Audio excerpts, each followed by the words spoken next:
Hai, Assalamualaikum warahmatullahi wabarakatuh.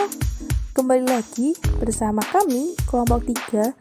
Di sini kami akan membahas terkait dengan kajian mengenai penerapan ideologi sosialisme.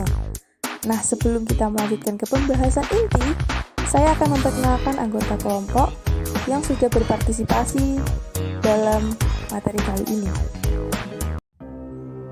Baik, langsung saja kita memasuki pada pembahasan inti. Nah, setiap negara pasti memiliki ideologinya masing-masing.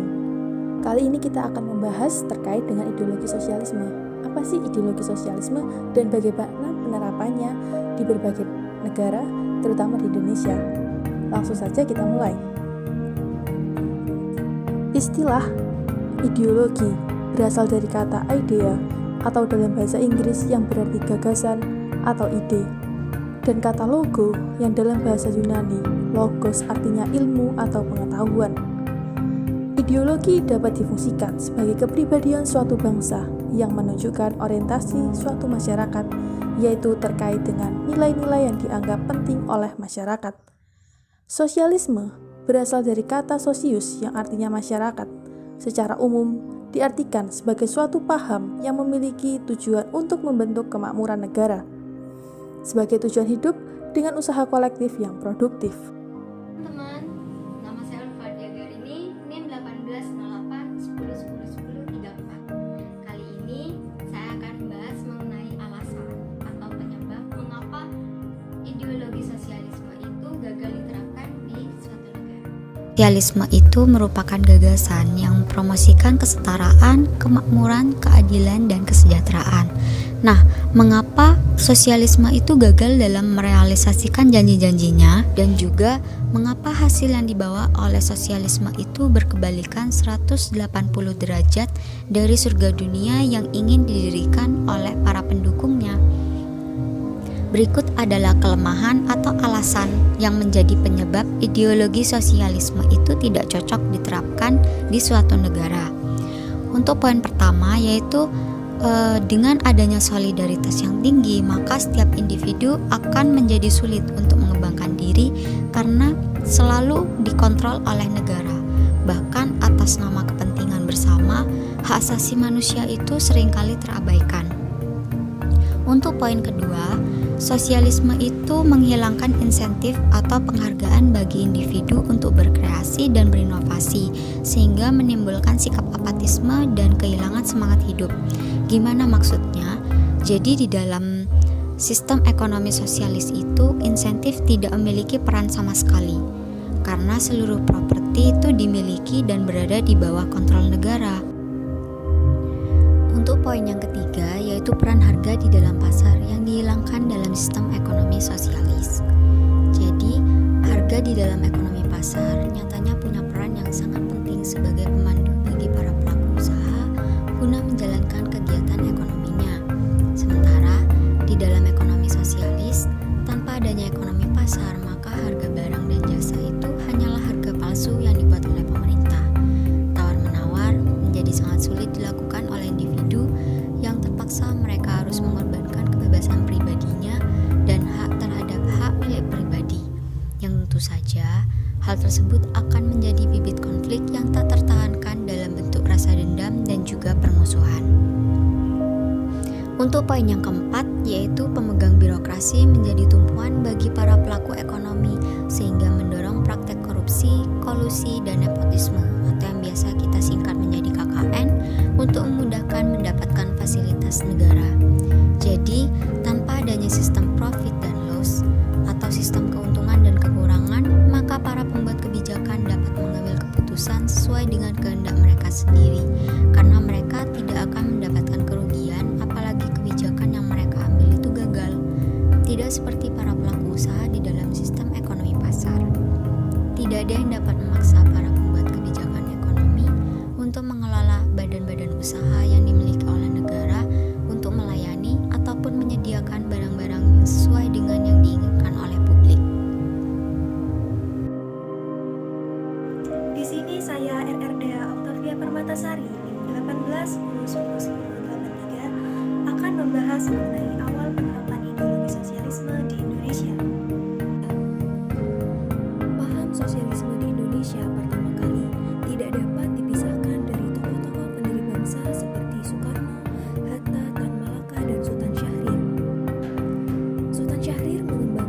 sosialisme kerakyatan sebagai ideologi untuk mencapai masyarakat yang demokratis.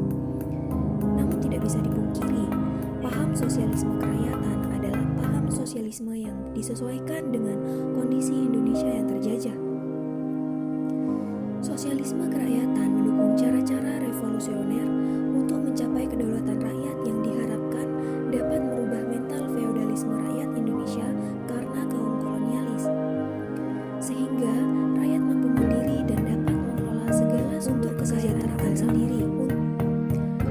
Pemikiran perjuangan Sultan Syahrir dalam mempertahankan kemerdekaan karena mendambakan kebebasan untuk setiap orang, yaitu individu yang menggunakan akal pikirannya untuk bertanggung jawab atas cita-cita dan perbuatan yang dilakukannya.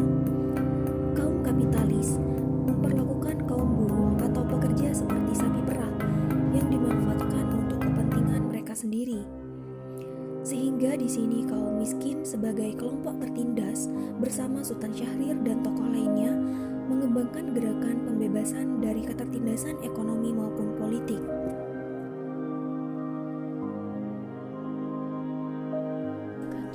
Perkenalkan, nama saya Salsabila Ulhijjah dengan NIM 2008081102060. Di sini saya akan menjelaskan tentang sumbangsi pemikiran Sultan Syahrir tentang demokrasi untuk Indonesia.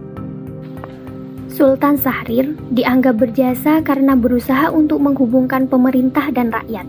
Revolusi Indonesia adalah revolusi yang demokratis berasaskan sosialisme. Sultan Syahrir membentuk lembaga-lembaga parlemen bergaya barat seperti BPKINIP serta memberlakukan kebebasan partai politik untuk berdiri. Hal ini dilakukan untuk membuka peran serta rakyat dalam negara. Demokrasi yang diciptakan Sultan Syahrir adalah demokrasi yang mengutamakan kepentingan rakyat.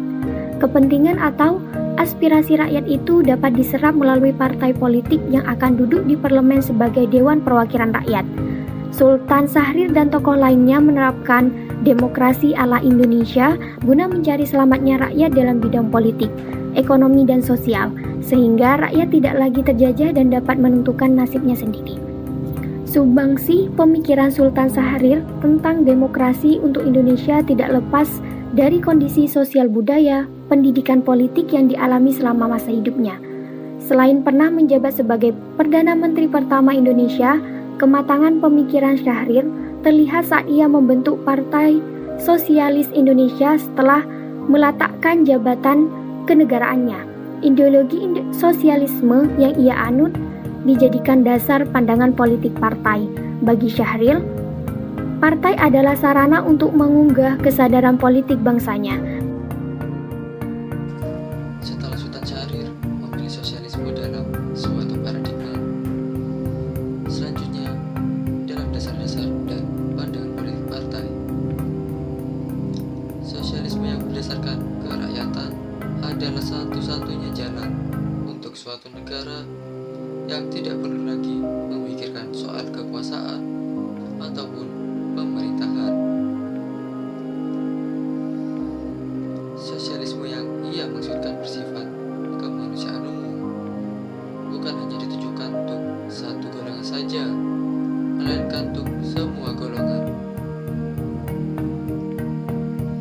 Oleh karena itu, Sultan Syahrir berusaha untuk memaksimalkan keikutsertaan rakyat dalam kancah perpolitikan nasional. Sultan Syahrir juga merumuskan gerakannya sebagai sosialisme kerakyatan dan merumuskan negara progresif sebagai sistem demokratis dengan pemilihan umum. Berdasarkan implikasi yang disampaikan sebelumnya, dasar pemikiran sosialisme Sultan Syahrir yang pertama, sosialisme bertujuan untuk menghapus monopoli alat-alat produksi. Dengan begitu, sosialisme dibutuhkan untuk melaksanakan revolusi sosial, mengakhiri feodalisme, fasisme, membebaskan masyarakat dari penindasan dan penghinaan. Kedua, moralitas dan etika sangat penting untuk diterapkan pada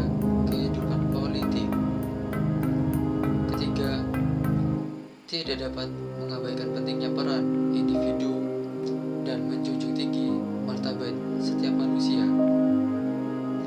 Selanjutnya akan disampaikan oleh rekan saya, Adiba. Kami dapat menyimpulkan bahwa sosialisme adalah sebuah ideologi dan kepemilikan kolektif adalah cara hidup terbaik. Sosialisme tidak menyetujui kepemilikan pribadi karena membuat orang menjadi egois yang menghancurkan keselarasan masyarakat yang alami dan merusak harmoni alam masyarakat. Sosialisme menyerukan persamaan hak bagi semua lapisan, golongan, dan kelas masyarakat dalam menikmati kesejahteraan, kekayaan, dan kemakmuran.